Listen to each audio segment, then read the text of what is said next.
Hey guys, ഇത് beach പോയപ്പോഴുള്ള രണ്ടാമത്തെ video ആണ് കേട്ടോ. ഞാൻ ഒട്ടകത്തിൻ്റെ മേലെയാണ് ഇരുന്ന് പോകുന്നത്, ഞാൻ ആമിയും കൂടി. എനിക്ക് ഭയങ്കര പേടിയുണ്ടായിരുന്നു കേട്ടോ, വീണ് പോകുന്നതാണ് എനിക്ക് പേടി. പക്ഷെ ആമിക്ക് നല്ല ധൈര്യമായിരുന്നു കേട്ടോ, അവളാണ് എന്നെ സമാധാനിപ്പിക്കുന്നത്. അവൾ പറഞ്ഞു, അമ്മ എന്തിനാ പേടിക്കുന്നത്, ഒട്ടകല്ലേ, നമ്മളൊന്നും ചെയ്യൂല എന്നൊക്കെയാണ് അവൾ പറയുന്നത് എന്നോട്. എനിക്ക് ഭയങ്കര പേടിയുണ്ടായിരുന്നു, പക്ഷെ ആമി നല്ല കൂളായിട്ട് ഇരിക്കുന്നുണ്ടായിരുന്നു. ആദ്യമായിട്ടാട്ടോ, ഫസ്റ്റ് എക്സ്പീരിയൻസ് ആണ് ഒട്ടകത്തിൻ്റെ മേലെ ഇരുന്ന് പോകുന്നത്.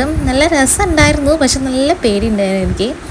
അത് കഴിഞ്ഞ് ആമിക്ക് അവിടെ നിന്ന് എന്തൊക്കെയോ പാത്രങ്ങൾ എന്തൊക്കെയോ വാങ്ങിക്കൊടുത്തപ്പോൾ അതിലിരുന്നോളും ഇങ്ങനെ കുറേ നേരം മണ്ണൊക്കെ വാരി കളിക്കുന്നുണ്ട്. അവിടുത്തെ കുറേ കുട്ടികളങ്ങനെ കളിക്കുന്നുണ്ടപ്പം ഓക്കും കളിക്കണം തന്നെ. പിന്നെ ഞങ്ങൾ ഓക്ക് വണ്ടിയൊക്കെ ഓടിച്ചു കൊടുത്ത് അങ്ങനെ വണ്ടിയൊക്കെ കുറച്ച് ഓട്ടി. അത് കഴിഞ്ഞ് ഞങ്ങൾ നേരെ ഫുഡ് കഴിക്കാൻ വേണ്ടി ചെന്ന് ആദാമിൻ്റെ ചായക്കട അവിടെയാണ് കേട്ടോ ഫുഡ് കഴിക്കാൻ പോയത്. ആമിക്ക് അവിടെ നിന്ന് ബിരിയാണി കേട്ടോ വാങ്ങിക്കൊടുത്തത്. ഞാൻ ചട്ടിപ്പൊറോട്ട കേട്ടോ കഴിച്ചത്. വലിയ കുഴപ്പമില്ല, എന്നാലും വലിയ ടേസ്റ്റ് ഉണ്ടെന്നും പറയാൻ പറ്റില്ല, അങ്ങനെയായിരുന്നു. പക്ഷെ ഒടുക്കത്തെ ബില്ലായിരുന്നു കേട്ടോ. എന്തായാലും എനിക്ക് അവിടെ വലിയ ലൈക്കായിട്ടില്ല.